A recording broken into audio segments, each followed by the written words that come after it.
Brazil ফুটবলের superstar Neymar, যে নাম বিশ্ব ফুটবলে এখনো এক বিরাট ব্র্যান্ড, সেই তারকার জাতীয় দলে ফেরাটা এখন আর সময়ের অপেক্ষা নয়, বরং এক কঠিন পরীক্ষা। মে মাসে দায়িত্ব নেয়ার পর টানা 4টি আন্তর্জাতিক উইন্ডোতে তাকে দলে ডাকেননি কার্লো আনচেলোত্তি। 2 বছর ধরে ব্রাজিল জার্সিতে যার গায়ে জার্সি ওঠেনি, সেই নেইমারের ভবিষ্যৎ নিয়েই এখন বিশ্ব ফুটবলে তুমুল আলোচনা।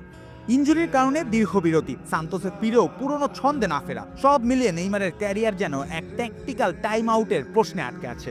আর এবার সেই প্রশ্নের সোজা জবাব দিলেন ব্রাজিল কোচ আনচেলোত্তি। জানিয়েছেন নেইমারের নাম সম্ভাব্য তালিকায় আছে ঠিকই, তবে চূড়ান্ত স্কোয়াডে গেলে তা নির্ভর করবে আগামী 6 মাসে কেমন হচ্ছে তার পারফরমেন্স।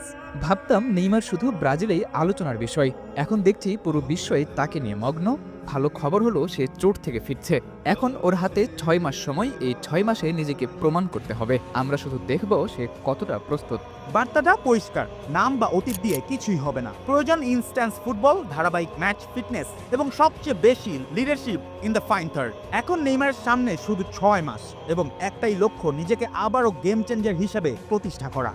এদিকে ব্রাজিল স্কোয়াড গুছিয়ে নিচ্ছে নিজেদের। আক্রমণে আছে ভিনিসিয়াস, রদ্রিগো, রাফিনিয়ার মতো দুর্দান্ত উইং ট্রায়াল।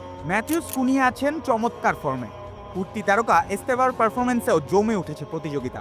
ক্যাসেমিরো ফিরেছেন পুরনো মিডফিল্ড মনস্টার ভঙ্গিতে, সঙ্গে ব্রুনো গিমারেসের ধারালো প্রেসিং। ডিফেন্সে এডার মিলিতাও, গ্যাব্রিয়েল ও মার্কুইনহো একটি শক্তিশালী দেয়াল তৈরি করেছে। পোস্টে অ্যালিসন তো আছেনই, শুধু 2 ফুল ব্যাকের জায়গা নিয়ে চলছে তীব্র ট্যাকটিক্যাল লড়াই।